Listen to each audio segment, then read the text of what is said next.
What's up, y'all? How are y'all doing? I'll tell you what's good.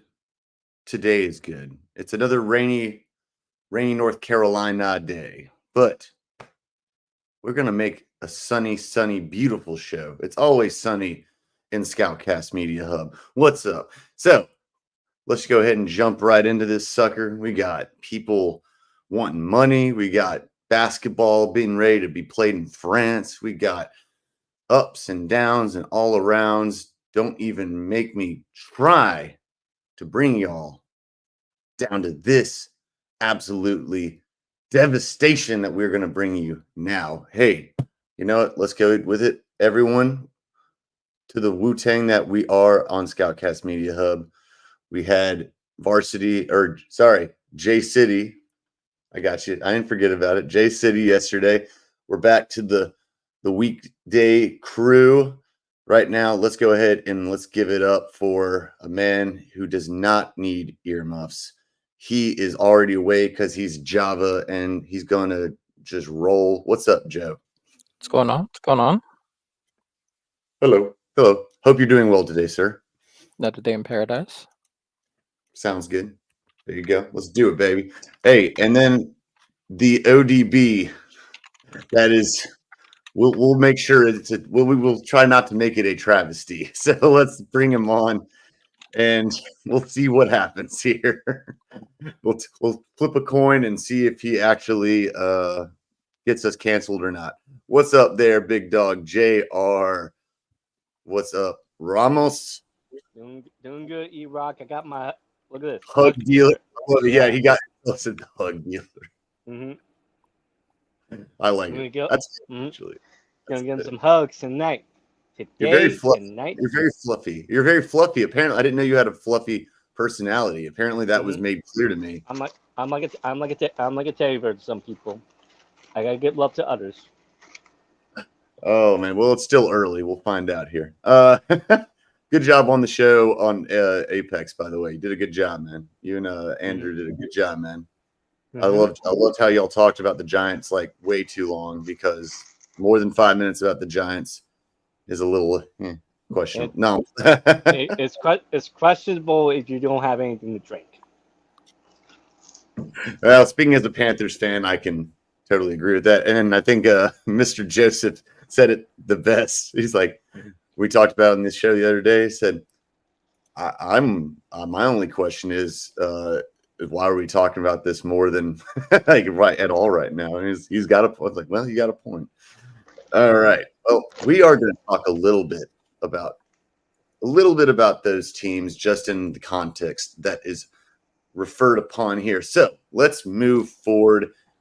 And guys, let's go ahead. We know NFL is around the corner. Camps have started all around, but let's go ahead and talk about the round ball.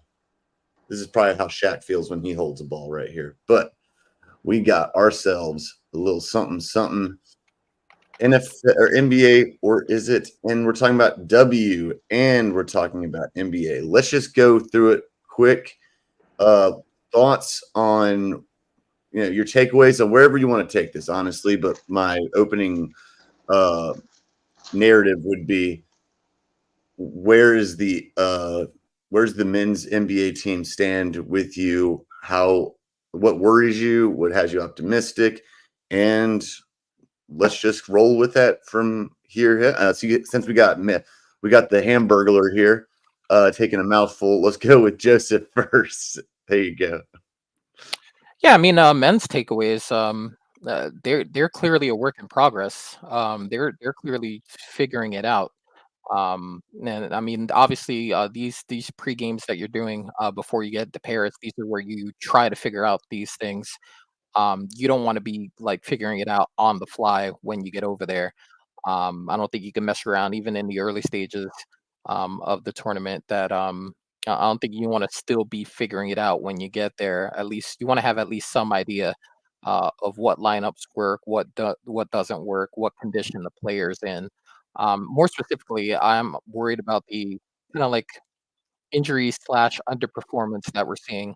Namely, in particular, these two players, one of them is not going on this trip, but these two players, when this team was first announced, were question marks as far as injuries were concerned, and that was Kawhi Leonard and Embiid.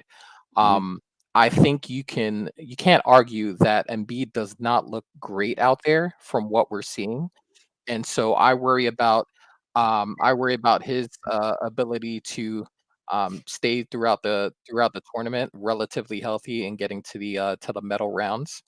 Yep. But I mean that's why you have guys like Adebayo and Davis on the team as well to kind of help in regards to that five position. But that's one thing I'm worried about. And the second thing I'm worried about is a little bit of underperformance. You got a guy like Halliburton there, um, who again for a majority of the season, very solid point guard, all-star caliber point guard, but there was a stretch during the Pacers season where you questioned, does he have it? Like, is he it? Is he the guy, the dude?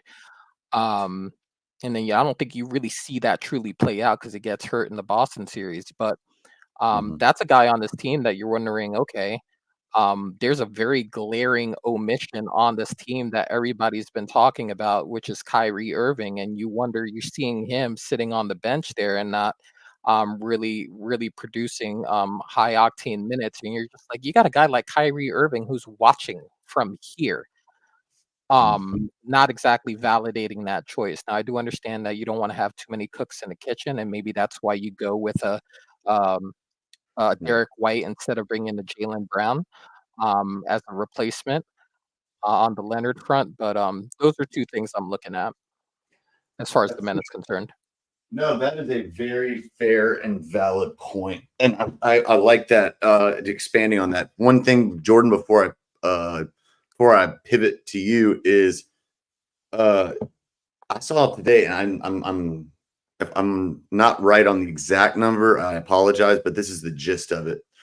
This goes with one thing, well, two different facts. One, on the NBA Dream Team of 1992.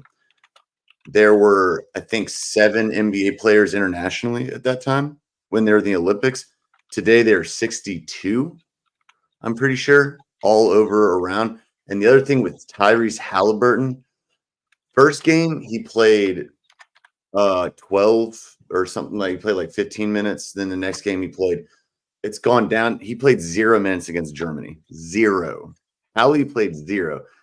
I don't know. I attribute that more to coaching than Grant Hill looks like a jackass if Hallie doesn't start getting more playing time because you can't just say, "Oh, we decided to bring Derek White up because he made the most sense for our team." But then you also didn't have Kyrie Irving, and you're not playing Halliburton. I mean, there's a lot of discontinuity here, but that's uh, let's pivot to you there, Mr. Hug Dealer. I want to because that I just wanted to bring that up so you have something to build off of and whatever Mm, you want to build off of in general. yeah, yeah, it's basic. Yeah, like I'm gonna be a little silly. Like America always finds a way to handle this. America, why? Because we're America.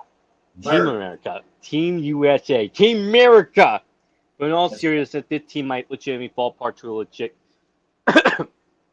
team like a team France, like a team like a team like another European team. Like they need to figure everything out because they nearly lost to Germany and they nearly lost to South Sudan.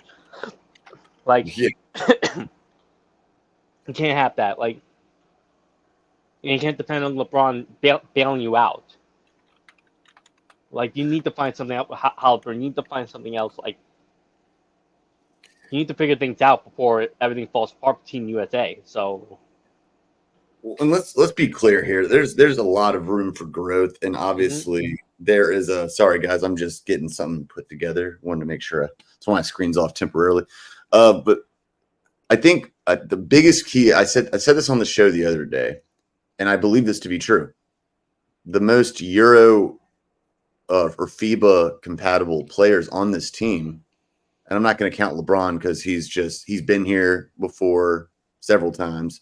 3 gold medals, 4 Olympic appearances. This is his 5th, looking for his 4th medal. He's built for any of this system. Steph Curry is the most Euro-styled basketball player on that team, and he needs to get unlocked.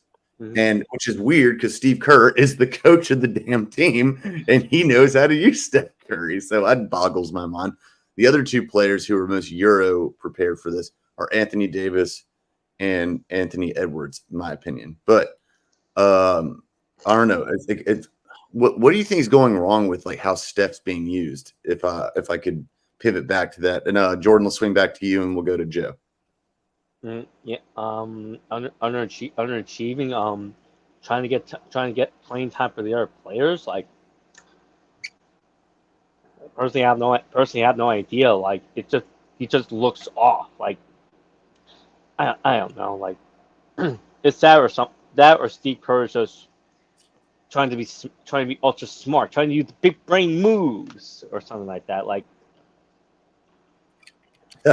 big brain moves, huh? Mm-hmm. I like it. Well, I think what you're trying to say is essentially he's outthinking himself. He's overanalyzing the situation. Essentially, yeah. Sometimes it's like there's a lot of moving parts, a lot of egos. He knows how to handle egos. I mean, that's not an issue. But maybe that, I don't know. You'd hope that him and Grant Hill, who is in charge of personnel, would have at least kind of meshed. And Ty Lue, don't forget Ty Lue is on there. Mark Few from Gonzaga is a great coach, one of the best college coaches in the nation, if not probably the best.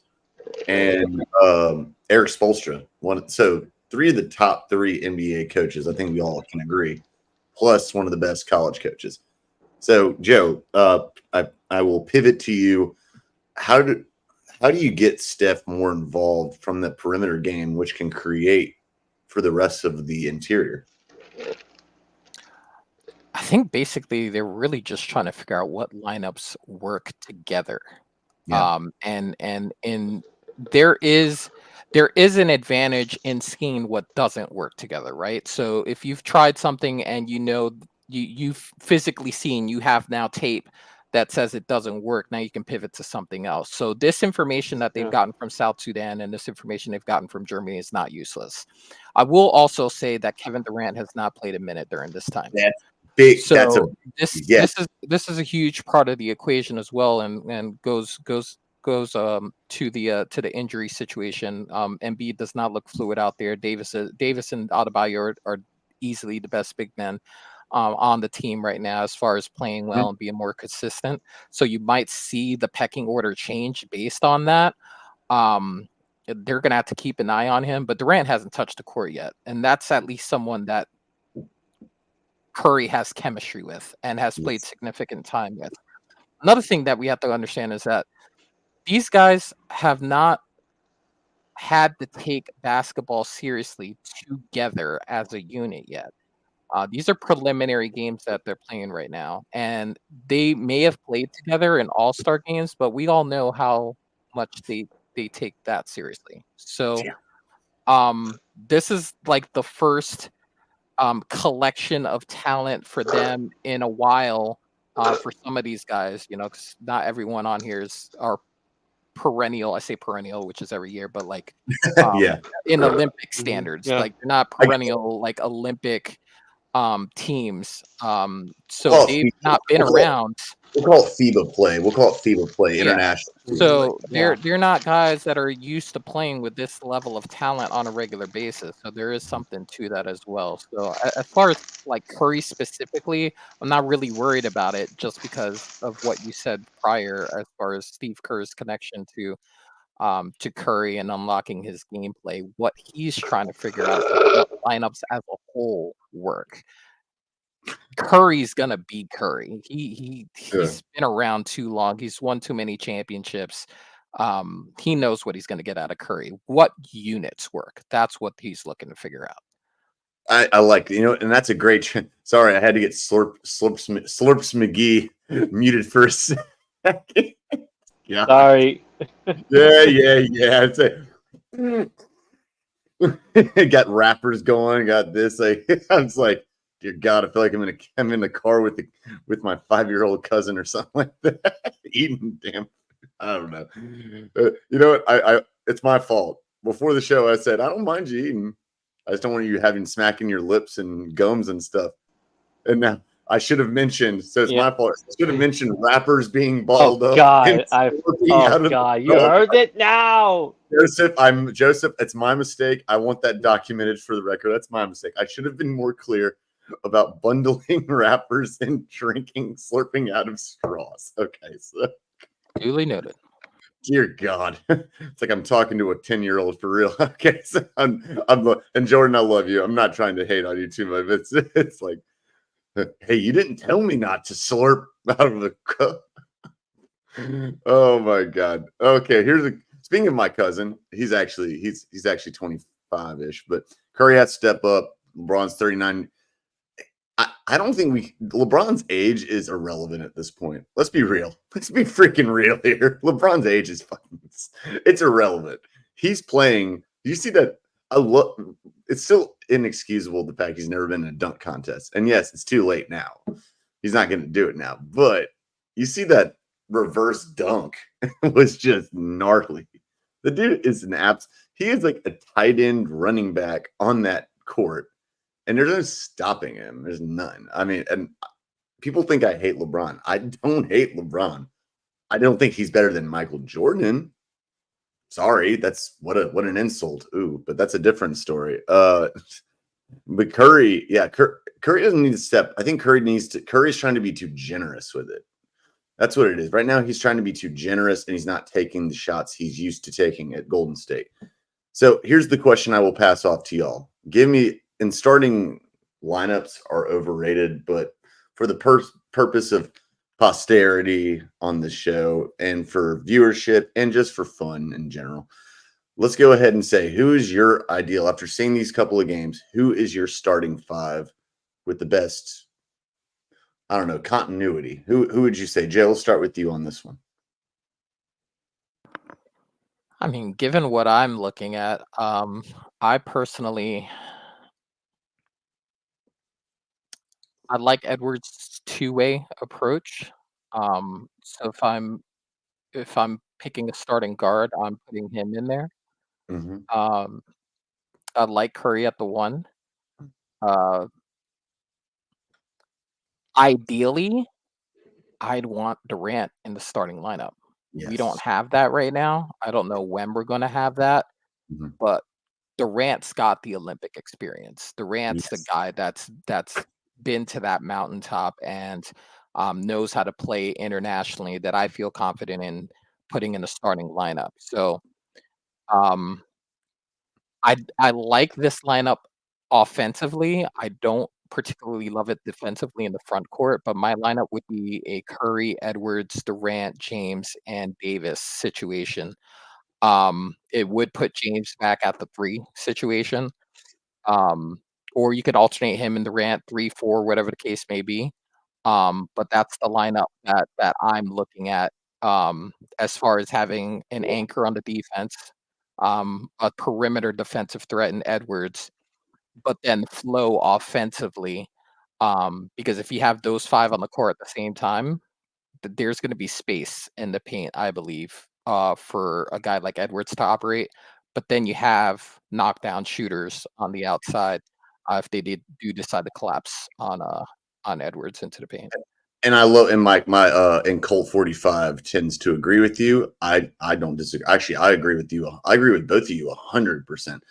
Only person that is the quote weak link in terms of defense is Steph, but Steph is an underrated defender. He's not bad. He's just undersized compared to most in the NBA to most guards. Now, FIBA, that's a different story.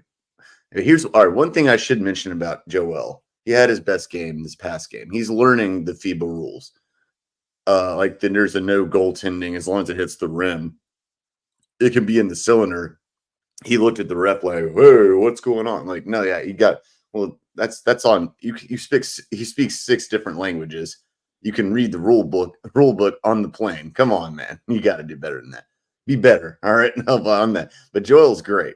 He's the most talented of all of the bigs on that team.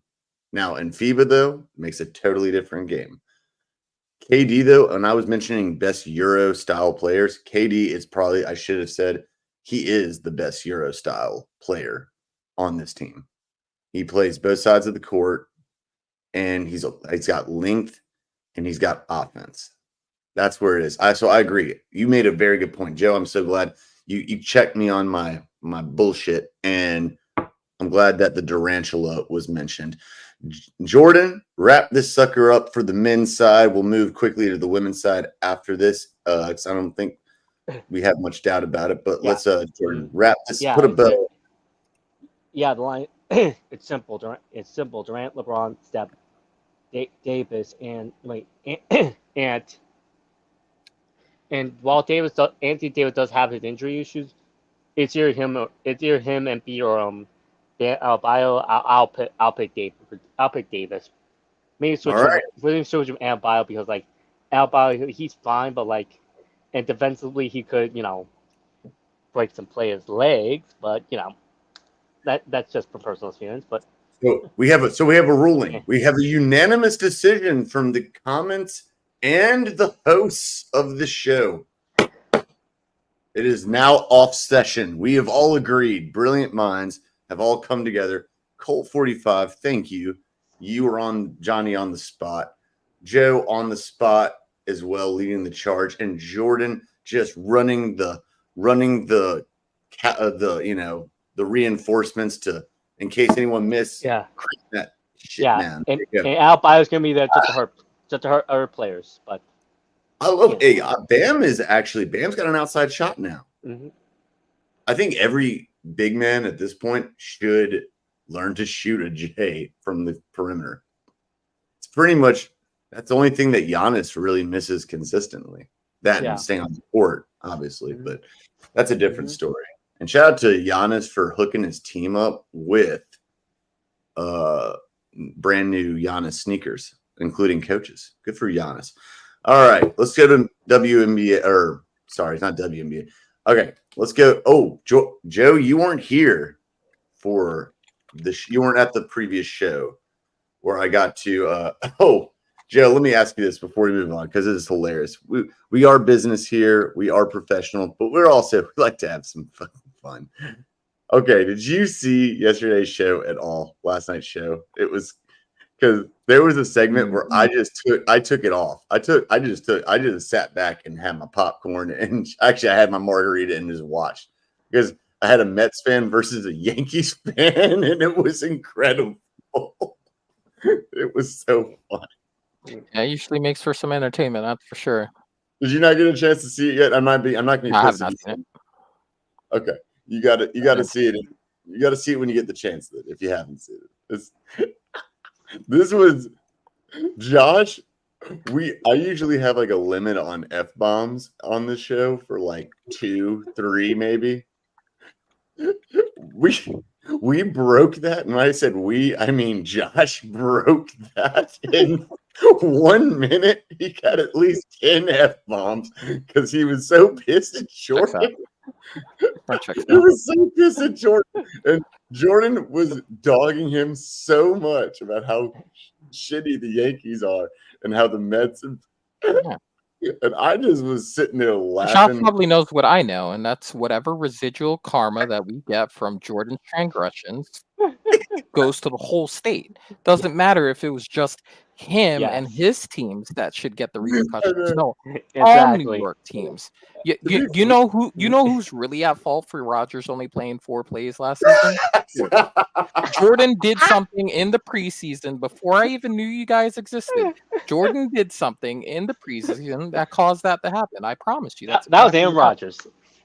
To be fair, I actually did that too. I called that too. I said Rodgers is going to be lucky if he makes it out of the first couple of weeks because his offensive, they've been ignoring his offensive line. I wasn't hoping for it, but I get what you're saying. Mine was a negative energy. Mine was more towards Joe Douglas. Jordan, you're just a negative net. You're a negative net. You're a negative net. You were just, what is with you? Why are you so negative? Joe is the most. Joe, I started you out on the show last night too. I said Joe had the most. He had the most cogent. I've seen 15. I've seen 15 years of fandom. Jordan, hold on. I said, Joe, I'm giving a little look to Joseph real quick. I said I was surprised. I never heard a New York fan like Joe had the other day being so like thoughtful about his Yankees take. It was very cogent, it was very thorough, and it was very unbiased. Now, that's not common for New York fans. Now, taking that into consideration, let's move on to the one that's not quite as unbiased, which is yours. I did have to meet you at the end. You got a little bit too cocky. I said, all right, okay. You're gassing up your Mets way too much. I wasn't even gassing them up at all. Like I was just being honest. But then again, I seen them collapse so many times. I'm like, yeah, this is gonna suck. I just said, y'all like, all right. Oh, whoa. You were talking shit about their pitching staff, their lineup, the Yankees. I said that's fair, but your team literally is notorious, as we said, for ruining pitchers' careers. Ruining their careers. We made and ruined them at the same time. Like Tom Seaver was Mr. Met. We just traded him away. Yeah, and he did better after. Exactly. That's my point. You're making my point for me. Nolan Ryan was part of that 69 team. You got rid of him. Joe, I'll let you take it from here. Take it from here, bro. God, it's awful. Oh, I didn't know there was a question there. What? No, that's the point. Is it a question, really? It's like why are the Mets on their high horses so much all of a sudden? I'm just saying. I mean, it's cool. They won 7 out of the last 10. Hooray for them! But pretty soon, once this trade deadline gets here, every single valid person on their roster is going to be for sale. And they're going to go spending next year to see if that crop of free agents it's worth spending all their money on. Shout out to Steve Cohen. That's just what's going to happen. That's what they do. That's exactly what they do. So they do every year. No, we're gonna buy some random reliever from Tampa Bay and it just fall apart. That usually happens. Ouch. Well, there's optimism right there. Look. Hey, I see collapsing, baby. Hold on, guys. I see the future. I got my little basketball here. It's my crystal ball. I got my Tupac bandana style going on here. Here's what's going to happen. Juan Soto will be a Boston Red Sox next year. Boston Red Sox, a sock, whatever, an individual sock. And I'm telling you, the Steinbrenner now isn't, if George was there, big G,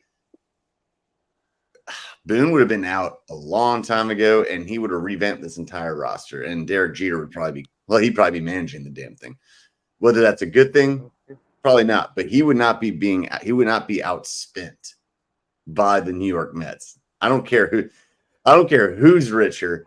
And what was it? Who is Jordan? Was it? Oh, this is Jordan. That was the other turn that it took. JV or J City. He mentioned that, and Joe, you'll love this. We were talking about that he doesn't cough up the money the way that George Sr. was doing, Steinbrenner Sr. was doing, and he's like, well, he doesn't have as much money as a guy for the Mets owner. But I said, hold on, are you telling me you're going to say he's like, oh, this poor guy, He's still a billionaire. Let's not get it twisted. He's saying he can't afford to cough up some dough for players. I mean, he's still a Steinbrenner. And by the way, all that money he's got more money off the books. Let's not get it twisted. So I don't know. Sorry, it wasn't even a question. It's just that it cracked me up that he said it made it sound like the Yankees were struggling money wise. I'm just like, it's like isn't that like the most marketable team in the world, essentially? The Yankees, them and the Lakers, right? Yeah, no, I personally, I don't personally think it's a struggling money wise. They're just not. They're not in the business of spending frivolously, especially with the long term contracts. Like Soto, whenever that deal gets done, if it gets done, that will make sense for them as far as the age and the years and that combination. It would have also made sense on the Otani front if they wanted to go that route. Same thing with Judge. What they're trying to avoid is the tail end of Robinson Cano's contract. They're trying to avoid the tail end of A-Rod's contract. They're trying to avoid the tail end of that's the previous era. When you look at that, and to a certain extent, you could also say the back end of Stanton's contract right now, as often as he's getting hurt, these are the contracts that they're trying to avoid. It's not them not having the money to spend it. They just don't want to spend it and end up with the results that they've had in the past when they've done to spend it. That's fair. $21 million on Jacoby Ellsbury. I remember that contract. No, look I have never seen such a fall from grace than Jacoby Ellsbury. That man shaved his beard and forgot how to play baseball at the same time. That was McCann. Whoa. To be fair, Johnny Damon did the same thing, okay? He did the same exact thing. He didn't drop off the face of the planet as far as skill-wise. Ellsbury, you could argue like they could have designated for assignment like after year one of his contract. I have not seen a sooner like shout out to Jose over at with the Astros this year. That was a pretty quick fall from grace. Altuve, as I say, yeah, so that didn't work. But that Ellsbury deal, I looked at it and I was like, oh, bet. All right, cool. We got somebody in center. He's going to be good defensively, and he's pretty decent offensively, and he came from the Red Sox. Bonus on all three. We subtracted from them, and it was also a gain for us. It was a double whammy. We felt pretty good about it. Then we actually saw him play, and we're like, what the hell is this? What the hell is this? What are we paying for? Why did we get this? Why did this happen to us? Why do you get him pinstripes and all of a sudden forget how to play baseball? Per year. I was like, what are you doing? Brian McCann, baby. Once that man shaved that beard, it's like, oh. I'm writing this. Hold on. I'm writing this subject down for this because that is definitely on there. It's one of my biggest pet peeves of team traditions is that beard thing. I cannot. Who was that said that was just like some stupid team rules costing free agent signings. Like I feel like I don't know if it was Bill Simmons or not, but it seems like something he would say being a Bostonian. It does sound yeah, so that sounds like something he would say. Like they're losing free agents because of the stupid rule that you can't have a beard while playing for them. Dumb fucking rule. Because here's the other thing: you're saying you'd rather them not have a beard but have a creepy ass mustache? And this comes from I just got a goatee, just shaved this just for shits and giggles. But you rather have a creeper mustache and no beard than yeah. What? No, I'm sorry. They're weird. Here. Let's choose our battles. If we can get a guy that's 30, 120, and on base percentage through the roof, do we care if he has a damn beard or not? Can we win a freaking ring? Can we win a championship? Are we not the Yankees? Who cares if they have a beard or not? Yeah. I mean, bro? What are you gonna bench? What are you gonna bench me for the game? You gonna sideline me because I'm just not. I came in with scruff today. Like fuck you, bro. No, hey, let's go ahead and get real too. Johnny Damon's just a punk ass B. You know what I'm saying? I mean, that's what happens when you go. I don't even support Yankees going to the Red Sox, much less Red Sox going to the Yankees. That's just a punk ass B move. But taking that out of it, let's also just point out for real, when the Yankees were winning World Series, they were doing reckless moves under George Sr.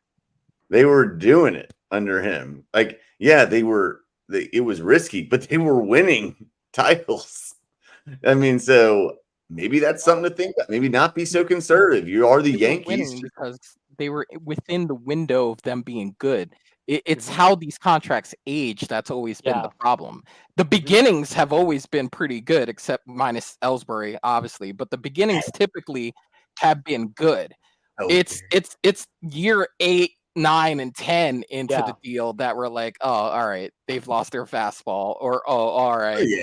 they can't hit anymore. Yeah, but you got That- your but that's you got, really but the you got issue. you got your ring though. But you got your ring at some point. Better than now. You got your ring at some point.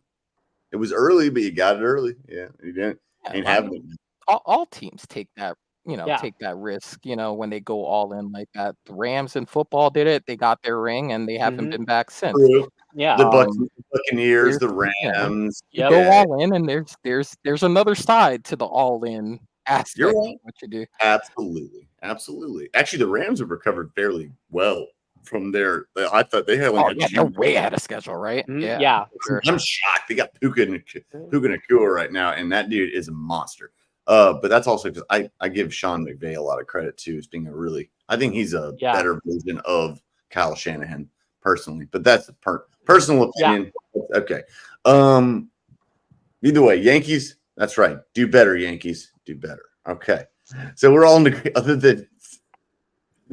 than Johnny Damon, that's my pick for disappointment. Who was the other one y'all just said? No, that Jacoby Ellsbury thing was a disaster. It was an absolute travesty. That's better than mine. That's better than mine. Johnny Damon is a very honorable And if mention. we want to close third and fourth, you could put Josh Donaldson on third, and then you could put Joey Gallo right underneath that. Oh God, I remember that Joey Gallo deal. I was like, really? Do we hit 3-hit outcome machine? Really?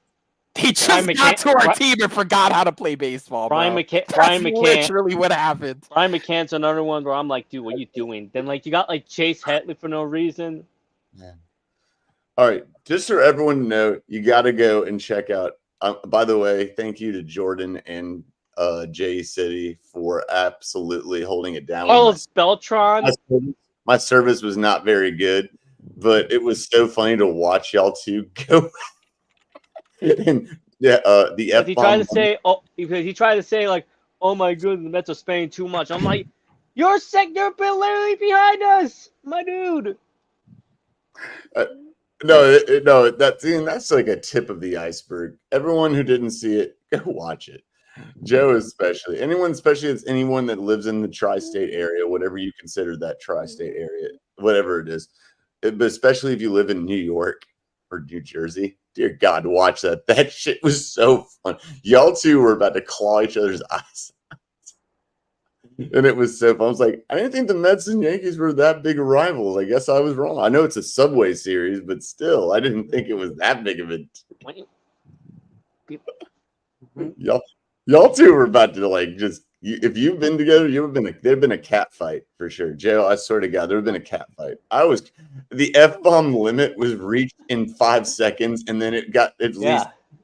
It was 20x after that. Like if it was a battle royale, like in Fortnite or something, it was like 20x or something. I believe it. Oh, it was hilarious. I just was like, I'm not even gonna stop this. I'm gonna literally just sit back and just chill. This is incredible. I thought too bad we don't have our Red Sox. Bill Simmons would have been a good person to have on there. Okay, so let's move on from baseball for more. Joe's too calm and reasonable to be like what Josh was doing yesterday. That was great. Josh, please, I want you to be on more just because I want to hear more, just I don't know, whatever that was, pandemonium. The women's basketball team. Women's basketball, yeah, that thing. Guys, any concerns? I know. Oh, Joe, by the way, I did call that game. I said the WNBA team. I mentioned this yesterday, but I won that bet when it came to the over, and to the women's WNBA All-Star team taking the cake. And obviously you could see how bitter Rassie and Asia and all of them were for losing that game. So your thoughts on that game and any concerns going forward, and then we'll move to Jordan.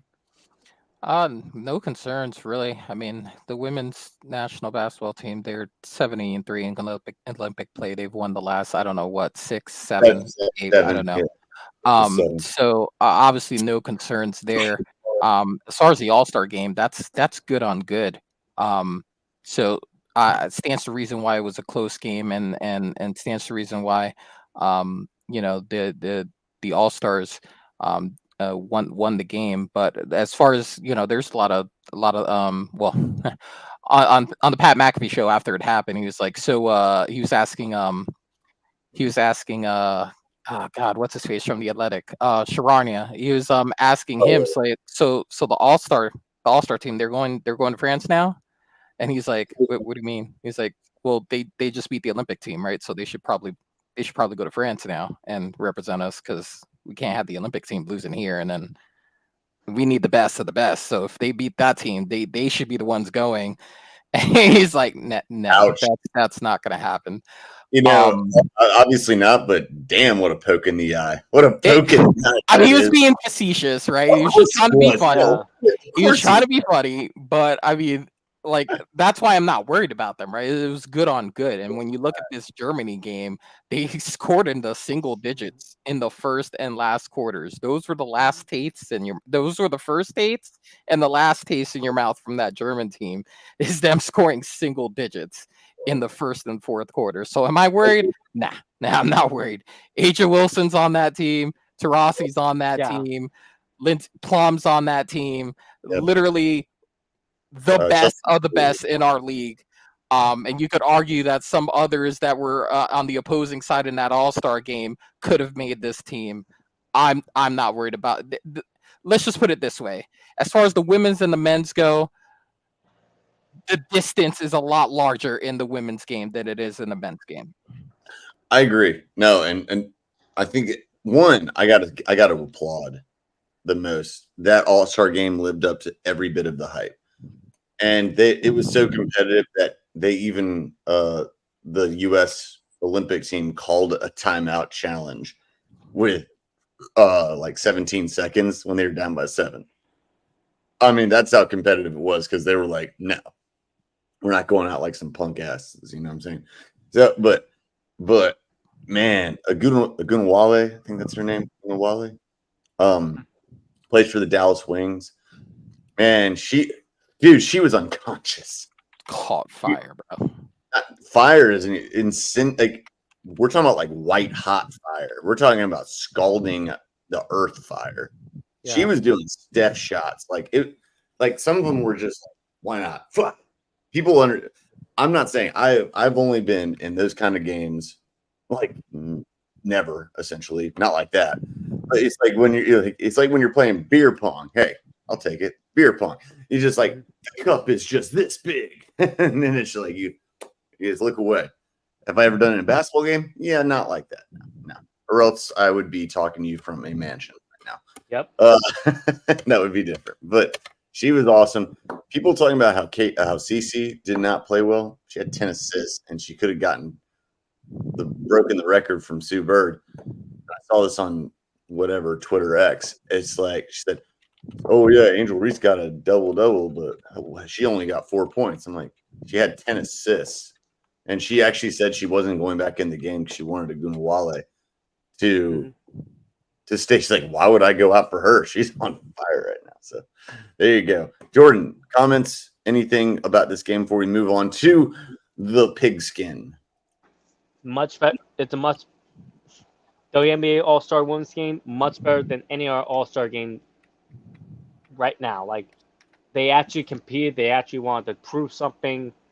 Mm-hmm. Nothing else to add to what you're all saying, because like,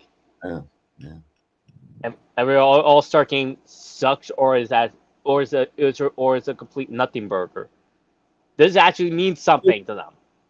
A bag of Lance chips and an RC Cola. Is that what we're saying? Yes. All right. Or a Dr. Thunder from Walmart. There we go. Okay. Exactly. Shout out to Dr. Thunder. Dankness. All right. So let's move past that. By the way, anyone else notice? I didn't realize that Reggie Miller's sister was the one coaching the All-Star team. Yeah. And, yeah. And then once I saw her, I'm like, holy crap. She looks just like him. They have the same dental plan. Holy crap. She had a presence all weekend. I saw them. There's a lot of footage of them in practice, and I think they had like a contest on the All-Star ends. Like I saw, there's a clip out there in the Twitterverse of her paying up on Angie Reese and one other player. I can't remember who it was, winning, I guess, a contest in practice. But yeah, that's one thing. Like as far as like the WNBA is concerned, is like if she was just born, she needs to do just this a little bit later, bro. She was just born a little bit later. She could have dominated the WNBA. A lot of people don't know just how awesome Cheryl Miller was when she was playing. If they had a professional league back then, she would have dominated. You know, I also have to say she rocks the Miller look better than Reggie does. Reggie looks like an alien. She at least rocks it kind of like. She needs to do this in the Olympics. She needs to do this when they win like this. No. Well, Reggie just looks like this. It looks like one of those like light up fishes, like fish you see at the bottom of the Mariana Trench, where it's like they had that. Look, she at least like pulls her like she pulls it off because it's like I don't know. Reggie is he's a nice guy, like but damn, he's an ugly ass dude. He is an ugly ass dude. Reggie, you think with all that money he made, he couldn't afford a damn dental plan? Come on, bro. All right, we got Brady coming in. I can't watch today, but I just wanted to say hi to everyone. Oh, well, shout out Brady. Thank you, Brady. What a jump. Everyone tip your caps, order in this case bandana to Brady. Thank you, sirs. Thank you. All right. We appreciate you. And he says, have a great day. You as well, sir. You have yourself a very nice Ontario kind of day. There we are. Yep. Hopefully it's better weather than what we are having down south. I can't speak for Mr. Joseph. He's a little bit more down south than me. Is it raining down there, Joe? I know you never get outside, but looks fine out here. Have you even looked, or did you literally just look on your window right here? Oh, yeah, it's like you look on your computer screen for like, what's the weather report? I haven't been outside today. Now, before I'd have to turn back, but now since I changed my setup, the window's facing. It's strategic. It's strategic. Everyone, now the secret's out. Secret's out. We know why. Just move my desk 90 degrees, change the whole perspective. That's what. See, everyone, there's a method to his madness. All right, guys, let's get to something that is near and dear to our hearts. And I know who it's the most. We all think it's near and dear to all of our hearts. But Jordan's the one who always broadcasts it. He's like, I can't wait for football season. I can't wait for football season. I can't wait for football season, blah, blah, blah. Yeah. Jordan, Jesus, take the wheel. Okay, so and whatever you are. So right now, we're going to start with just our quick glances right now. Joe, you have been made aware of our ScOutCast Media Hub fantasy football live stream draft that will happen after the second week of preseason. Yes or no? Yes, I am aware. Yes, and we have recruits from also opposing Gabe. Gabe will be on there, and I think Andrew, a couple other Josh is going to be there. Yeah, and I got also a couple people that I'm doing with promotion. We're gonna have a 12-person league most likely, and we will do a live cast on that. Stay tuned for details. But in the meantime, we have some narratives before we get into the contract nonsense. Let's go ahead and start with. I want to play off a clip real quick. I've been waiting. I've been saving this, and if you can't hear it, let me know. But this is a quote by someone on Around the Horn who I trust. It's Harry Lyles Jr. The a younger journalist. I say young man, my age. But this is what he said about the Jets this upcoming season. Take a listen, and if you can't hear it, let me know. Okay. I think the Jets are still the Jets. I mean, the fact that they have bungled this Hassan Reddick thing is absolutely ridiculous because it seems pretty hard to do such a thing. Like, if we're all in agreement that he should have gotten a new contract when he got there, why are the Jets the only team that doesn't see that? But moreover, Kevin just mentioned something is the reason why I still can't buy into the Jets, and I actually don't think that they're going to make the postseason. There are two massive hurdles that we are still concerned about with this team. One, you have a quarterback that is 40 years old coming off of an Achilles injury. I don't care who the guy is. That is asking a whole lot. And then two, in front of him, you have a revamped offensive line with three guys that are still limited and have not gotten the reps this offseason that they thought that they were. It's like I'm listening. If there's like I'm looking in a mirror, it's like I'm talking into a mirror. If that was a thing, if that was a thing, it's like what have I been freaking saying? What have I been saying about the Jets? Josh, I hope you're listening. I love you, but I hope you're listening. I'll let whoever take over. Go with whatever narrative you want. Go. They should have signed Hassan Reddick when he got there. That man literally got traded from a dying situation in Philly to a clown show in the Jets. Whoa, damn! He it was a dire situation. They weren't gonna pay him. They literally paid for his replacement, Bryce Huff. So yeah, and that when Hassan the man literally went to Japan and missed his training camp. The Jets should have signed him, but no, they didn't. They're like, nah, we're gonna wait. We're gonna wait the training camp, bro. I'm like, what are you guys doing? Hold up. Let me change before we move on to the next the next panelist. This gentleman, another New York Giants fan. Sorry, did you hear my dogs are barking? I apologize. No. I feel like my headset's giving me a headlock, so I was just letting my ears breathe. Fair enough. I understand. Hey, no, so here's the thing. I didn't think about the fact that they were going to cut Hassan Reddick if they hadn't had gotten a trade, and they traded a second-round conditional pick, if I'm not mistaken, for him, and you didn't extend his contract when you got there. What did you think? What did you think was gonna happen? I mean, this is wild to me. I don't know. So that's why I think it's incredible what Harry Lyles said. Joe, your comment, your thoughts on what Mr. Lyles his thoughts were. Your thoughts about this. We've pretty much been saying a lot of what he said during his diatribe on Around the Horn. So I don't want to belabor those points, but as far as the contract situation itself with Reddick, usually you don't even make these trades until you've hammered out the extension. So like when we heard that Snead moved on from the Chiefs, right afterwards we found out what the extension was or what the deal was moving forward. So like you usually don't even make these trades until you've had that conversation with that's why trades are so like at least like player for player type trades doesn't really happen that often in the NFL, but like the trades usually, especially when you have like a contract situation, usually there's an extension that happens afterwards. You don't see a whole lot of rental situations unless you're like the Patriots of old, or you were like a contending team that just needed that final piece. Those are the situations where you just get the rental, let them play it out, and then see what happens in the off season. Like the Rams.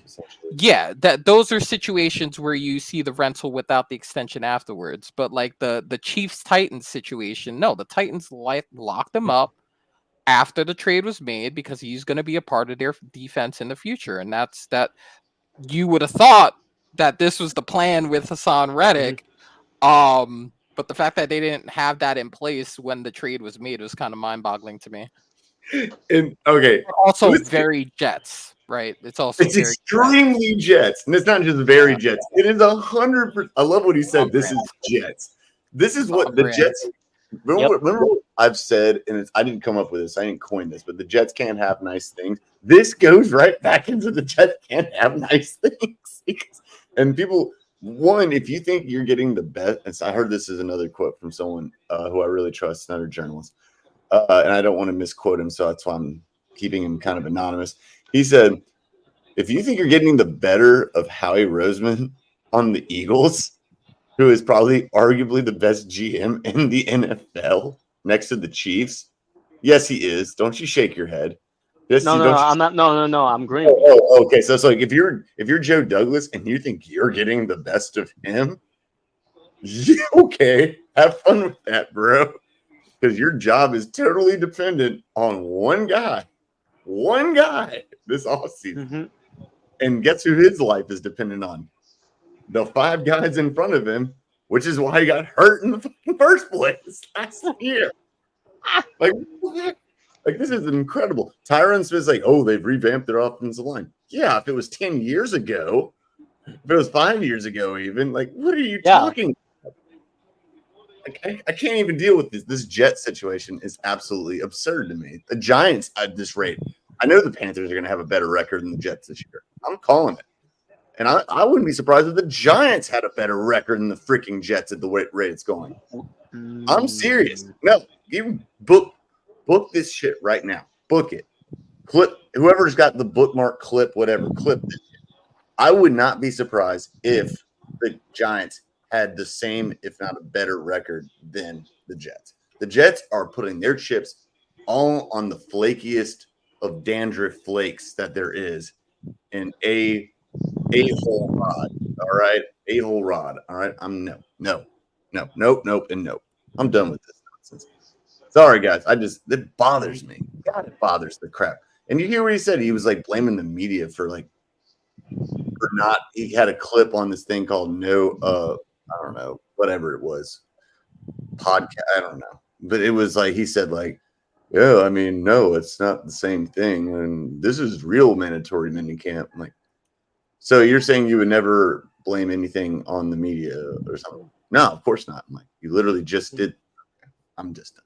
That guy is such a douchebag. I can't even. Jets fans, I'm sorry. You had my love for years because of sympathy.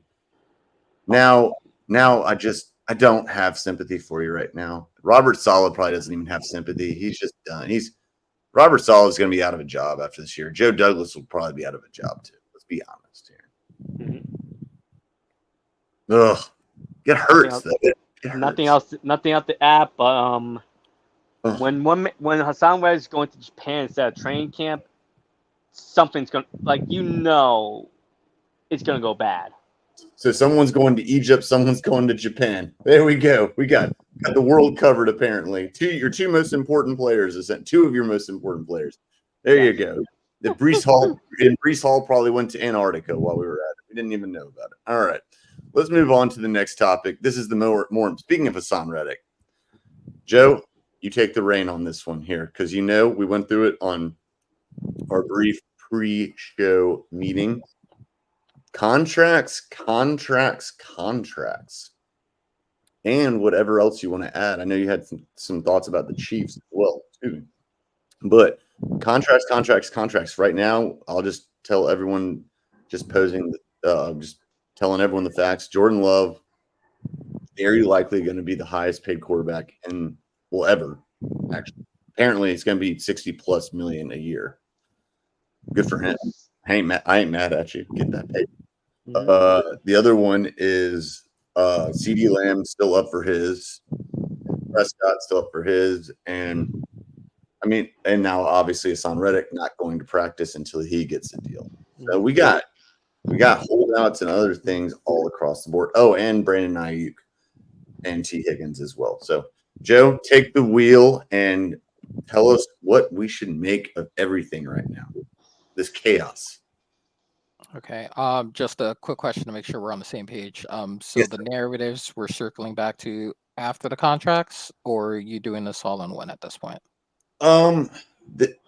I'm doing this all at one, I guess, because I want to leave this up for kind of interpretation from you gentlemen. Because also it's like anything you can read into it right now, what the consequences of it or ramifications are at this moment, and what the ramifications will be in a hypothetical situation. That's what I'd go with. It's very, very vague, but for interpretation. As far as the NFL contract situation is concerned, 1 second. You're okay. No worries. Yeah. The damn. Thought I heard someone at the door. Anyway, as far as contracts are concerned, I'm mainly looking at the quarterbacks. Because when it comes to the contracts of the quarterbacks, you're always wondering to see who's next one up, and the next one up traditionally has always been higher or relatively equal to whatever the highest is. Either they give them more average years, either they give them more guaranteed, something higher than the last one. Then resets the market, right? The big thing that happened in the offseason that caused this kind of like scenario of what's happening right now is Trevor Lawrence's contract. Yes. The reason that's so important is because of what he's done in comparison to the other quarterbacks that have gotten contracts recently. And you say to yourself, okay, Trevor Lawrence just got this. If I'm Tua, if I'm Dak Prescott, and I'm looking at what Trevor Lawrence just got. Yeah. Even Love in his 10-game amazing stint at the end of last season, and let's be honest, the first 7 games weren't complete trash. It wasn't a complete trash. Yeah. It took him a while to click in, and then that last 10 games, he was Pro Bowl like caliber, can lead the team to a Super Bowl type quarterback, right? Absolutely. So when Love and Tua and Dak, and they're looking at Trevor Lawrence's contract, they're saying to themselves, I've done more in my 10 games, or I've done more in my career than this man has done in his. If the conversation starts anywhere below what he got, it's not a conversation. And I think this is why the Miami Dolphins are so far apart in theirs, because they have legitimate concerns as to whether he can be healthy enough to play to the level of the contract that he wants. I agree with a lot of what people saying with regards to Love. I think that deal is going to get done. He's at camp. He may not be participating in camp, but he also doesn't need to be at camp, and he's there. So that tells me that they're close. Yeah. The fact that they've already proactively said things like as far as Tua is concerned, not being there or potentially not being there, that tells me that they're further apart than where Love is. So I firmly believe that Love gets done sometime next week, and I believe that the Dolphins, they should have taken the Philadelphia Eagles approach as far as the contracts are concerned when they locked up their wide receivers before the spending went crazy. They should have gotten that deal faster than the Jaguars deal, because now the starting point is Lawrence's deal. And now you're backed into a corner where you need to make a decision there. So I think that's going to be very interesting as far as Miami's concerned. As far as Dak and Love is concerned, I think Love will get done. Call me crazy, I believe Dak gets done at some point. And I think that's just because who are you going to put in there that's not him? Who do you have in Trey Lance? Is he ready? You're going to give him the keys? Is Mike okay with that? Because the way you're showing loyalty to Mike, he might still be here. He might outlast Dak's contract at the rate that they keep bringing him back for 13-4s and failing in the playoffs. So that's going to be let me interject real quick, and then I want you to respond to this because I like where you were going with that. That's actually a very good point. I heard this dispute on several different networks today.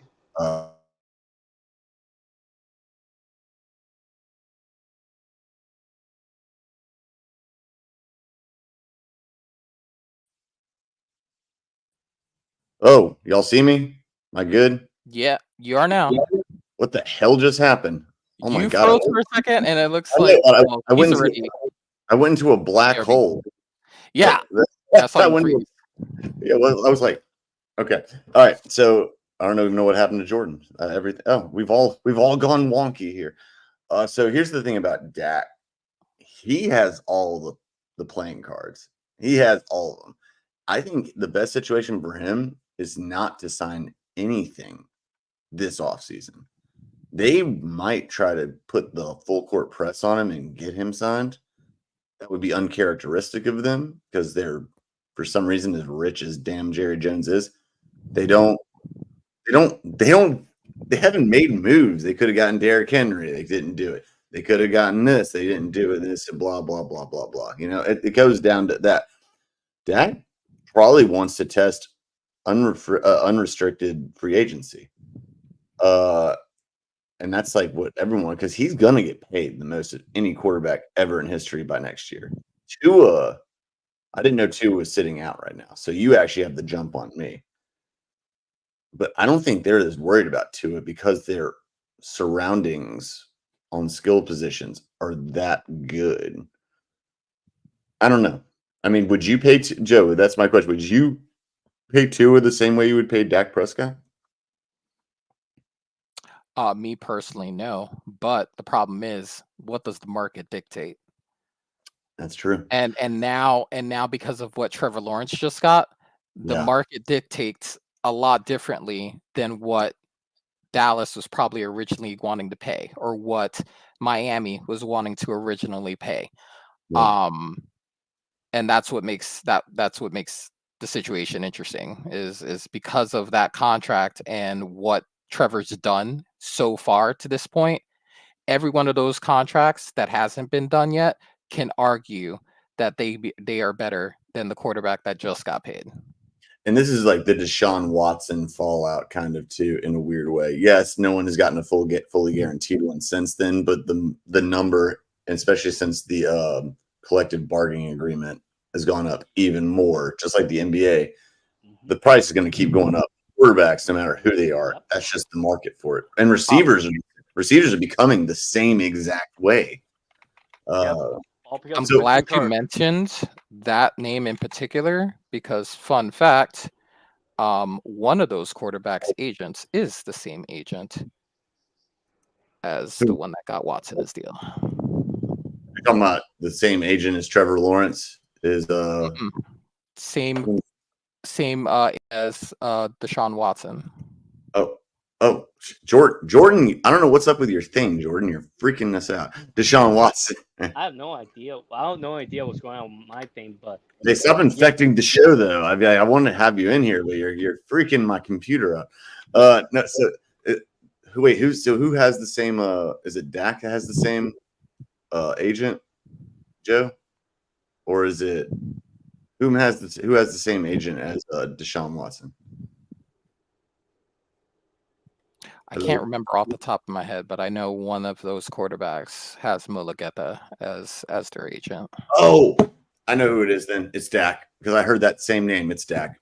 Good stuff. Boy. It's Dak. Oh, no, Dak is chilling. He got paid all this money with that incredible contract with a no trade clause and a no franchise tag clause when he was hurt. He got that. Dallas needed him. That's the thing. Steven Jones. They need his ass now. They need CD Lamb. They're putting them. They're fucked essentially right now. They need all of them. Mm-hmm, yeah, and that's why and for me, for the contract situation. Yeah, moving on to you, Jordan. I'm looking on the one of like which is more important for right now for each team. Two and Jordan Love are important. Jordan Love's gonna get a steal. He's gonna get it during training camp because there's a lot of smoke and mirrors going for that. And Tua probably either during the end of training camp or during right now. They're probably working on something. But the ones that are more important is CeeDee Lamb, Brandon Ayuk. Dallas needs CeeDee Lamb. They need to get that deal done because he is one of their better. He is the number 2 that emerged at the number 1. And who else did they got? Brandon Cooks? Really? Are you kidding me? Come on. Whoa! Hey, nothing wrong with Brandon Cooks. Let's calm down now. Like he's all right, but it's like he's not going to be like that true number one. But like, yeah. So I think he's going to get. I think Dallas need to get that deal done, and Brandon Ayuk, it's a conundrum. Like San Francisco might not have enough to pay him, so they're probably going to trade him, and like the other team's going to have to deal with that situation and pay him. But other than that, like the contract situations in all these teams is going to be interesting. It's very interesting right now. Like I do think the one that is going to get the most talk is like Tua, because like the Trevor Lawrence deal, $55 million per year after all the stuff that after that injuries and stuff, like Jacksonville need to pay him. So I won't be surprised if either Love or Tua gets around that deal or more. That's where my mind is boggled. It's Jordan Love. Sorry, executive producers also in this case meeting, because all of us are executive producers here. Joseph just reminded me I was wrong. It's not Dak who has that agent. That is Jordan Love. Apologies. Sorry. There's a lot of quarterback. Yeah, Love's gonna get a lot of money from Green Bay because. But I will say I agree. Here's what when Trevor Lawrence, I call him Sunshine. He just reminds me. It reminds me of Remember the Titans. Like I can't believe he got that contract. I mean, I get it. He is literally Jacksonville's hope and savior. Like he's ruined the. It's the same way like people feel about Justin Jefferson and the Vikings. Deshaun Watson ruined the market. I know, I'm talking about now the receiver market. The receiver is the new like they done fucked up. Man. They fucked up the entire market. Now. It's mostly that Christian Kirk signing that ruined that market. Because no, Calvin Ridley. It's not Christian Kirk. It was Calvin Ridley that did it. They got his ass on expense because he hadn't played a year before. And now they got Trevor Lawrence, who they're paying a shit ton to. And that's fine being all that. But Justin Jefferson, the Cowboys even called JJ out, or the Vikings out by name. Stephen Jones did, because they paid him. What was it, Joe? $82 million or something like that? $35 million per year, 88 guaranteed. That's it. Thank you. So they're like, well, now what are we going to do with CeeDee Lamb? I'll tell you what you're going to do. You don't pay his ass because you ain't got no offense without CeeDee Lamb. I don't care if you got Dak or not. You don't care if you got Trey or not. You ain't got CeeDee Lamb. You ain't got a team. Eagles are going to steamroll your ass. Let's be honest about that. So I don't understand what's going on with the Joneses. Went up with the Joneses here. They're tripping. They're tripping, and they can't get up if they keep doing this tripping. They're putting everything off. It's better to pay someone early. Like that's why Rosen is the best GM next to the. I can't remember the Chiefs GM's name. Those two are the best GMs in the NFL, bar none. Yeah, bar none. Like they get their contracts done while they're on a discount, a quote discount. I mean, so don't trip. I mean, the Cowboys are they're gonna be careful, because if they don't, Dak will play. Mm-hmm. But I have a feeling Dak is going to be – there's a very good chance Dak might be a New York Giant next year. I know that sounds far-fetched. What do teams in the NFC East do when they leave? A lot of times they're bitter as – all right? And what do the Giants have? Money. Who do they value more? Quarterbacks, clearly, because they're dumbasses. No offense, guys. I wouldn't be surprised if I saw Dak Prescott in a G-Man uniform next year. But that's a long time out. You're right. Giants had $22 million next year in the cap. Oh, that's it? All right. Yeah. All right. Well, maybe not. I don't know. Maybe not then. Wouldn't surprise me. Maybe a Raider. Maybe he's a Raider next year. Oh my God, that'll be hilarious. But they're $24 million in cap space next year. Okay, you know what? Cap space is irrelevant half the time because of the trades, the cuts, the waiving, etc. So it wouldn't shock me if Dak was a Giant next year. I'm sticking with that. Just saying. Just saying. All right. There we go. Maybe I'm wrong. Maybe he's a Tampa Bay Buccaneer. Ugh, God, please don't be. Ugh, don't be in my division. All right, guys and ladies and gents. I like it.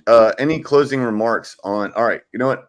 Let's just say, all right, out of these quarterbacks, we have and receivers. I don't think Brandon Ayuk's going anywhere. I don't think because they have no obligation to, unless he literally pulls a Jalen Ramsey and he has a back injury or a shoulder injury. He's lingering and he doesn't play. But who has the best chance to be in the Super Bowl or win their conference? Jordan Love, Brandon Ayuk, T. Higgins, or Dak Prescott? Who has? I'd say Anderson Reddick, but I'm if you want to say it's the Jets, I mean. So basically, those teams. Who do y'all have the best chance to go the distance, if at all? Joe, start with you. Dak. Jordan? Jordan Love. Yeah, I personally would go with Jordan Love only because Dak, until I see CeeDee Lamb put his pen to paper, I don't trust that team's offense worth the shit. But hey, you know what? The Titans did get a running back from the Cowboys, and they did get a very good safety from the Chiefs. Well, I think Snead is a safety. I think he is. Wait, now, Joe, you had some thoughts about the Chiefs, if I'm not mistaken. I don't want to ignore that. If you have anything you wanted to go with that. I mean, if we're talking narratives heading into the season, I think a three-peat's not out of the question. A lot of people saw the clip that was circulating on the internet on a deep ball in practice to Xavier Worthy. All of us knew how fast he was. We all, either saw the combine live or we heard about it. We saw the time. If that guy can run routes, that's a problem. That's a problem because it re-enters an element into the Chiefs' offense that they didn't have last season, which was the deep ball. And I wouldn't say that Rice is a burner per se. He can get open. It's just that Van de Scantling. No, he's strong and powerful. He's more of a goal line. He's a goal line.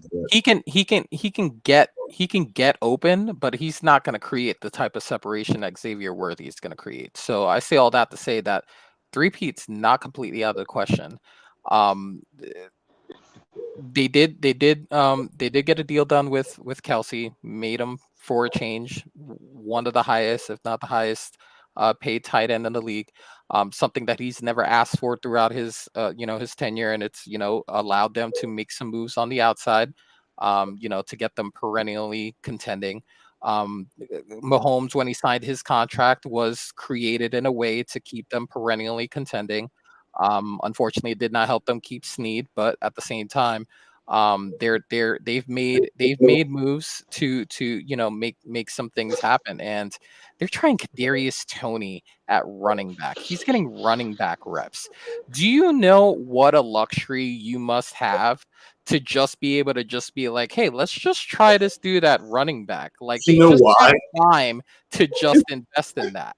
Right? You know why that is? Because the dude has hands of stone. It's got hands of stone, bro. Hippopotamus, and that's fine. But you know what? He can run with the football, and he's proven he can run with the football, and he's proven it in big games in the playoffs. So if that's his role and that's what's going to make him best, Deebo Samuel's not bad at what he does as a hybrid.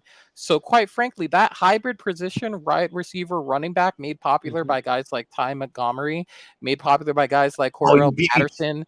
You beat me to both of them. Screw you. You beat me to both of them. There's evidence that those guys can succeed in the league. And so that's why when I look at that offense and I look at what Spagnuolo continues to do with that defense, it's not out of the realm of the possibility to hit 3 for 3. Okay, for the record to everyone out there, I am so pissed at Joseph right now because he took both the players I was going to shout out with saying Ty Montgomery and Cordell Patterson. Damn it.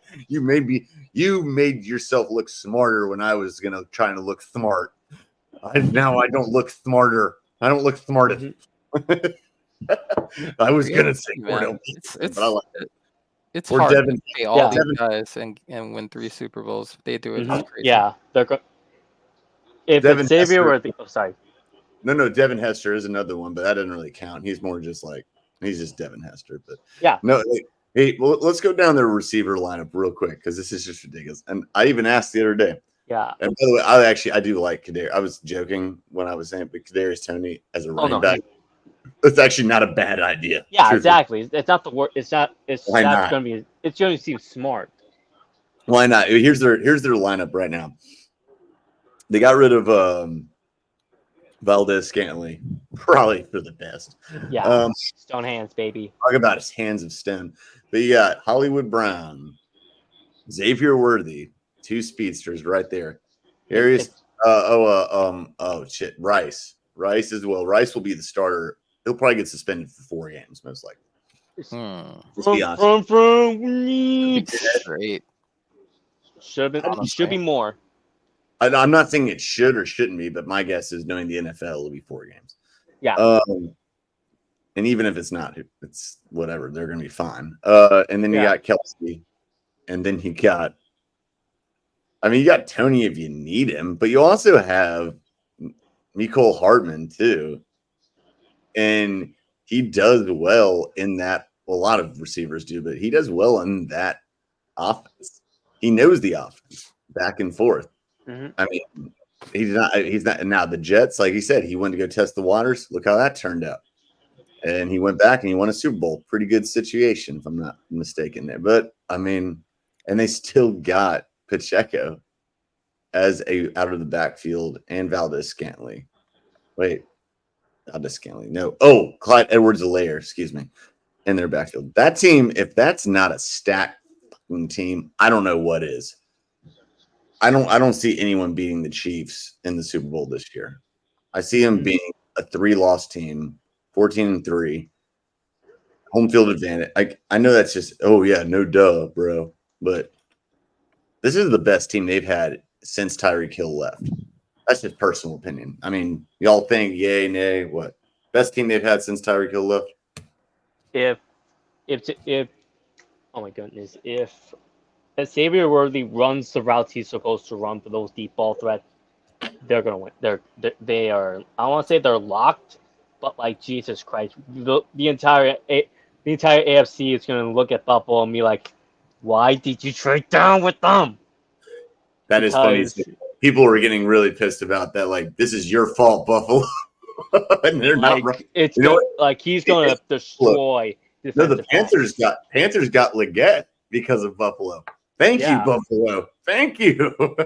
We appreciate it. It's sad, and he's gonna burn. He's gonna burn Buffalo defenders in one of the late season games. I'm gonna laugh. I'm gonna be like, "This is what you get, Buffalo." Because my God, I'm not gonna have to. Even then, if Hollywood Brown and Worthy are a year down, they still have Justin Watson, Sky Moore, and Mecole Hardman, and Justine Ross. And the best tight end, arguably, in NFL history. Travis Kelce, baby. Him and Noah Gray. Oh, and Noah Gray. That's true. All right, Joe. We got new. So, and by the way, we talked about quarterbacks getting ready to get paid. What's going to happen to Brock Purdy next year? Ooh. Oh my! I will if he gets even the closest to Trevor Lawrence, I'm gonna laugh. But he's going to. Oh, he's going to. John Lynch loves him. 65 million. If it's 65 million per year, I'm laughing. I'm like, I don't know, Joe. QB. Before we move on, give me one more yay or nay. Brock Purdy going to get that dough? You going to get it next year? I mean, if he's next, he ought to. And one could argue that with the money that they saved paying him what they've paid him, I feel like the number, whatever that number is, if it does come close to that, it should be about right, because you literally shaved off I don't know what the top quarterback contracts are, but if it's around 4 for $40, they saved $36 million from what Purdy's giving them on the atrocious contract he's on, being the last pick of the draft. So you take that 40 that they saved and take it from whatever they're going to give him on the back end. I feel like it's earned, depending on how he does. I feel like he would have earned that. Someone's going to be taking something on the back end. We'll just find out we'll find out who it is. Exactly. Something tells me it's going to be John Lynch taking it on the back end. Something tells me. Mm-hmm. If he plays well this year, or plays however he's been playing, doesn't matter if he's. Because think about it. Let's just say hypothetically, let's just say second, third round pick, right? Let's just say he's played higher than his obviously last pick in the draft, right? And there's obviously a difference in money from getting picked in the first round and getting picked in the last round. So that money over 4 years' time, you got to say San Francisco has saved and spent it elsewhere, which is why Brandon is so pissed, because he's watched everybody and their moms on that roster get paid but him. So it's like, where's my saving off of Brock Purdy money? Where is my savings that you've allocated to both, that you've allocated to this person, to that person? Where's my cut of that savings? Because next year you don't have that to pay me. There's no savings next year because you got to pay him now. Yeah. And since we're talking about money, I heard this number as well, and luckily I don't have to do the numbers myself. Other people postulate this for me who are smarter with numbers. If Brandon Ayuk isn't paid this year, he has a $14 million on the franchise tag. Guess what his franchise tag is most likely going to be next year? $28 million, most likely. And then they're really fucked because they're going to have to trade. And Brock Purdy, the Niners have $31 million in the cap right now, and they might. Niners are screwed. This is the Niners. This is they have to do it this year. This is the same thing as it's like the Celtics. This is without the championship. These are the Celtics of the NFL, because the second apron, or in this case, the CBA, is going to hit the crap out of them next year, because they didn't have to extend Christian McCaffrey. We already gave them our contract that we gave him, the highest paid running back ever. Talking about the Panthers, I should say. Yeah. You made him even higher. Even more of a higher, like a better paid running back. And it's like, okay, well, that's why you should have traded away Debo instead of Brandon Ayuk. Oh my God, they're tripping. They went all in, right? They did what any team that had that contender status off the cheap quarterback would do. They maximized what they were able to do as far as the roster construction for a certain window. Now that window is going to be up soon. Brock Purdy is going to need to be paid soon. So this year it's going to be incumbent on them to, when they get to the dance, that they finish the deal, because then all of the stuff that's led up to this point would be worth it. They have the ring to speak for it. Hey, listen, we had a cheap quarterback. We paid everyone else around him. We won the chip. And then they'll have to figure out everything else afterwards, like the Rams did when they won the Super Bowl with Stafford. No, that's a very fair point. That's a very fair point, and I agree with you 100%.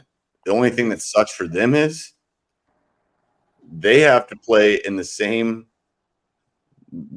league at the same exact time that Michael Jordan, is what someone said today. Michael Jordan and the Kansas City Chiefs are playing in the damn league. And I know they said Michael, like, I wouldn't usually say that because I don't like invoking his greatness as his airness, his name. But I think that's fair with Pat Mahomes. I think that's okay. I think we can all agree he's pretty damn good. This is San Francisco's year. Like, if they don't even make it to the Super Bowl, Jesus Christ, it's gonna be. Oh, they're screwed. They're screwed. They're screwed. They are up to the NBA without no lube. Jesus Christ, like. You still got you only think of Brock Purdy, like you're 38 million over the cap, like they're screwed. Like they need to win. It's the same thing as Lamar Jackson and the Ravens. In most years, that team would be easily good enough to win a championship, but they happen to be in the same conference as Michael Jordan and the Chiefs, essentially. I mean, it's getting better. It's not an exaggeration. No, they are getting better, and the Chiefs are getting better. And that's why I said the two best GMs in the NFL are from the Chiefs and the Philadelphia Eagles. Although the coaching, Nick Sirianni is a tool bag and doesn't know how to coach them right necessarily, but we'll find that out more. Yeah. Nick Sirianni's a douche. He'll get canned half the day. That's a projection. If he better hope they don't go on a losing streak like last year, because he's going to get shit canned within 5 games if he's not. Philadelphia is not known for their patience on coaches. Yep. Ask Doug Peterson about that after he won a Super Bowl. Dear God. All right. Well, great conversation, guys. Let's wrap up with a little bit of this and a little bit of that. All right. This is a good show today. Very, very professional. Everyone, you should take notes on other podcasts. This is how you do it right here. We did it right today. Joseph and Jordan. We're not done yet, but I just want to say kudos to y'all. Great hosts, as always. All right. Hug dealer over here. Yeah. Hug dealer. All right, guys. Let's do a little bit of We'll do 2 sports and 2 non-sports, and then we'll call it quits for the day. All right. So if I was going to tell you better quarterback right now at their age, Kirk Cousins, Aaron Rodgers, who is it? Joe, start. Rodgers. Oh, Jordan, you're next. You're good. Better career Rodgers. No, not career. Right now, just right now. Right now. Cousins, because like before that injury, like he was playing solid. As much as I'm not a big Kirk Cousins fan, I think he's one of the more average quarterbacks. He's people do underrate him. I overrate him because like he's just not good. Like he's just not good enough. Like he shouldn't be that main guy that's like, oh my goodness, without him we won't win a Super Bowl. I'm like, no, you do well. Like he'll lead you to the playoff, but he won't get you that far. But yeah, Cousins. You know what Cousins wins? No doubt. I don't care what. It's not even objective, or it's not subjective. It is totally objective and totally true. Cousins wins the best contract negotiation, or his agent does at least, in NFL history. That dude wins. He wins the world. He wins the world of money. Who would have thought he would have been the highest paid player essentially in NFL history? Good for you, bro. Good for you. All right. So, all right, let's move to one more. All right, football, and then we'll get past this one. Ooh. All right. If you had to start in today's NFL, Joseph and Jordan, these 2 legendary players of the modern age, who would you pick? Calvin Johnson, Megatron, or all day Adrian Peterson? If you had to base your team around one player, who we got? Who you got? Jordan, you start this time since Jeff started last time. Megatron. Great offensive weapon. Literally has two players to try and guard him. Like a legendary wide receiver. Like even though he hasn't won anything, like you could argue that with Peterson, but like he was a beast. He was a monster with the Lions. Like he could lead. He could literally be a key offense. Like be one of the blocks to build a great offensive weapon, a great offense in general. Like. I like it. That's a good answer. All right. That's a good response and reasoning for it. Joseph, what about you, sir? Yeah, Calvin Johnson. It's a passing league. Yep. So if I have a number 1 wideout, then I'd rather take that. We could probably get 2 or 3 people together that could do what pull the numbers that the AP could pull, and it won't cost a fraction of the price. Mm-hmm. I was gonna say, and I didn't want to get answer for anyone I didn't want to say my opinion until anyone was done. AP, by the way, or AD, whatever. Badass. Dude is a badass. All right, let's not get it twisted. He's incredible. One of the most underrated running backs they don't talk about. You know who else is underrated? amazingly, Megatron. That dude, in my opinion, is only second to none to Jerry Rice. Yep. That's it. That's it. People, if you don't think that Calvin Johnson is in your top 5, you didn't watch him play. That dude is 6'5". He can run a 4.3, and he has a 44-inch vertical. And he had hands like velvet. And then once he caught it, it was snatched. That dude, Megatron is that dude. Don't get it twisted. He would have been had the best numbers of any receiver if he had played all of his years. Let's be real. You could I like argue the as bad as the Lions were for a very long time. Yes. They had the number 1 player at those 2 skill positions had they not retired early. You could argue Sanders would have broken that rushing record, and you could argue that Johnson would have broken some of Rice's if each of them had the longevity. All right. Yeah. That's it. Joseph, you're being knighted. You're being knighted. I know this is a cut list, but I knight you. I knight thee. I knight thee. Well, I knight both thee, but I knight thee, a wise man. Jordan, I knight thee, very controlled and patient today and not getting us canceled. So it's always a good thing, but it's also, Calvin Johnson. Calvin got a job. God, he's a beast. People, you young bucks out there, if you done seen Calvin, you go watch Calvin online. There you go. All right. Let's just do 2 more, and these are non-football related. Let's do this, man. All right. Hey, Big Mac or Whopper? Tell me. What's good? Oh, Joseph, Jordan, you start first. I you want my personal opinion? Like I mostly have like Whoppers over Big Macs. Like Big Macs are like fine. Like for fast food, I'll deal with like a Whopper. Like I won't do that. Like have it I can have it my way. It's just a personal preference of mine. Wait, so what was the answer you gave? I don't know. I thought you went back and forth. A Whopper. Okay. I thought you were making fun of having it your way, but all right, I got you. Joe, what's up? Big Mac. I'm a Big Mac guy. Yeah. If I had to choose, I'd choose a Big Mac. The only reason I would not do a Big Mac compared to the other is because Big Macs, I got one time, and the patties were so undersized compared to the damn bun. It looked like I had those sausage patties you get for breakfast. It almost looked like that.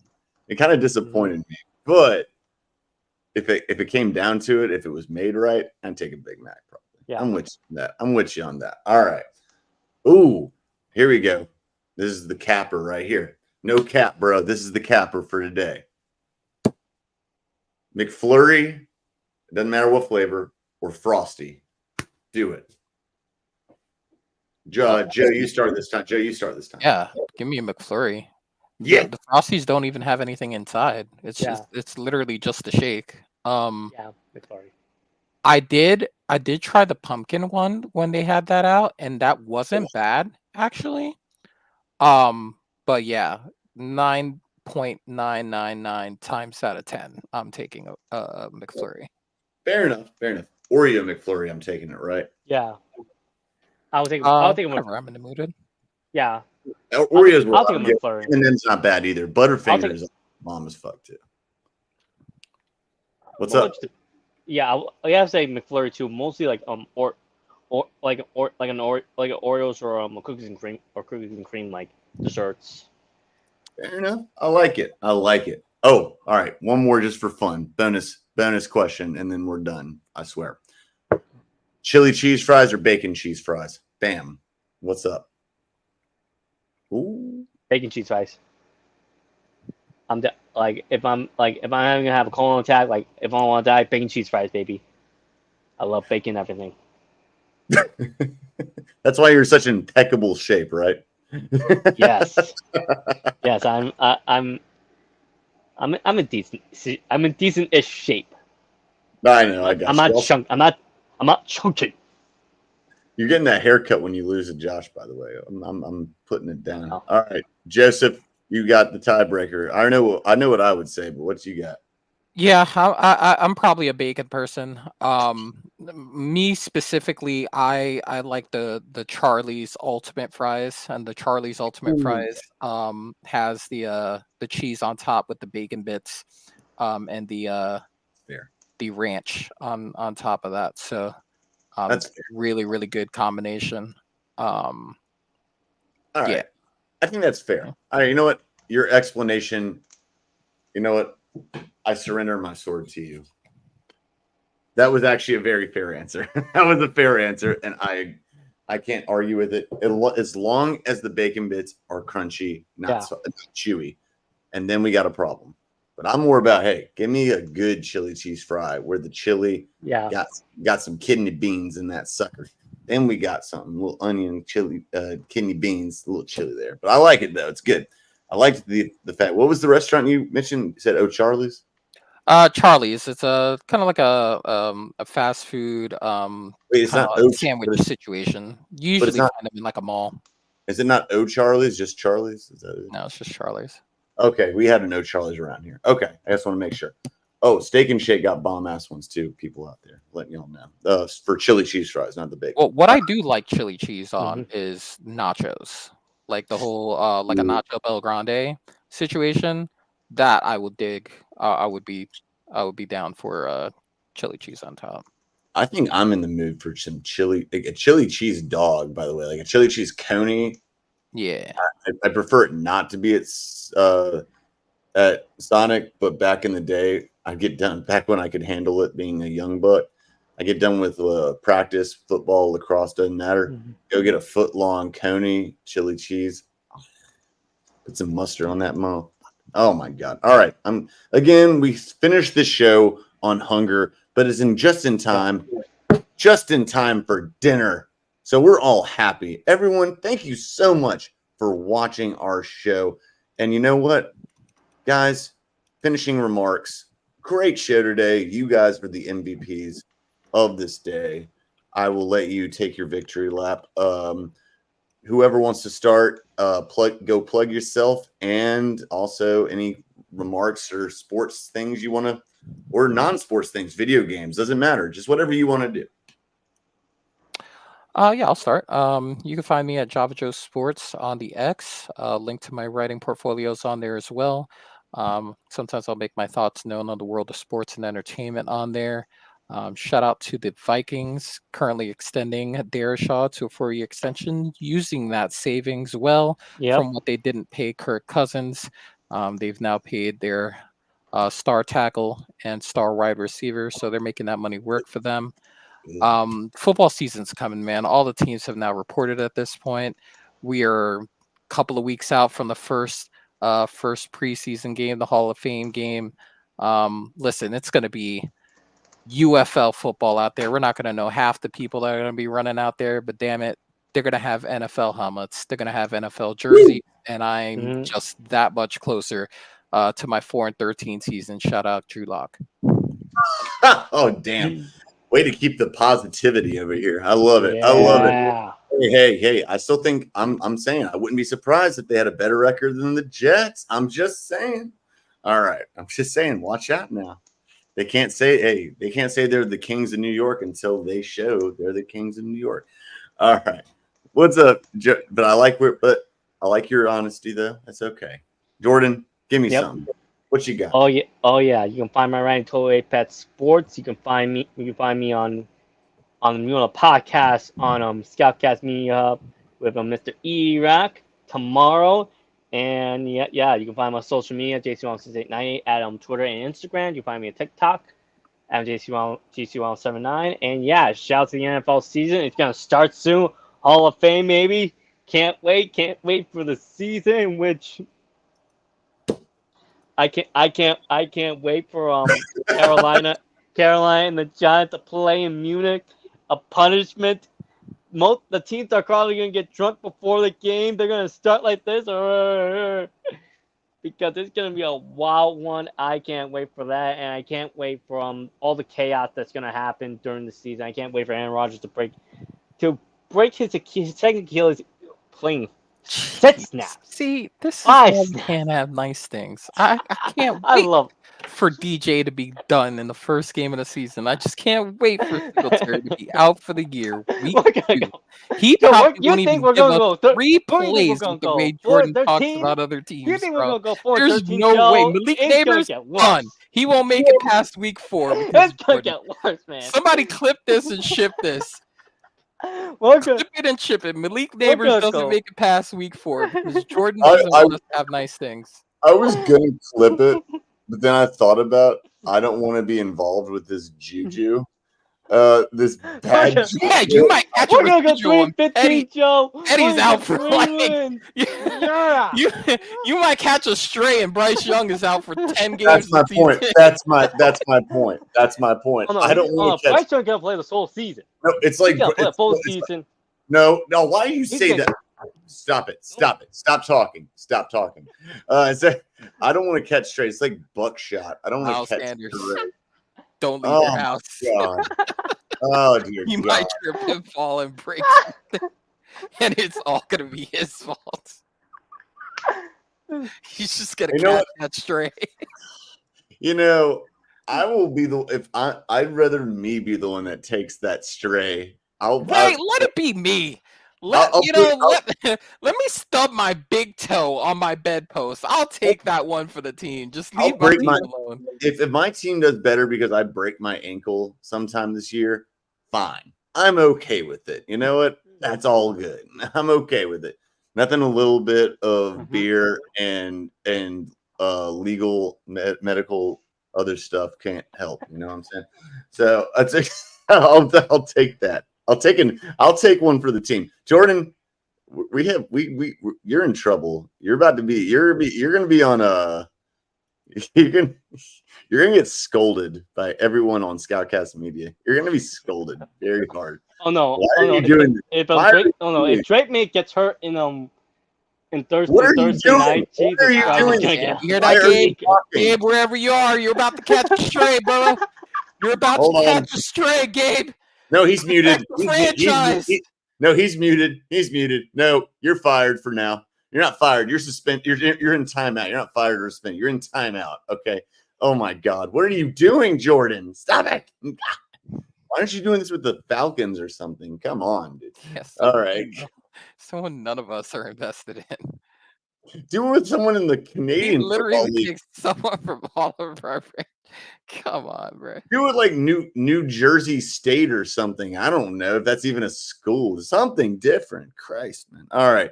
Jordan, do better. You were doing so well. You were doing so well. Okay, everyone, thank you. I'm sorry. I can't get over that. That cracks me up.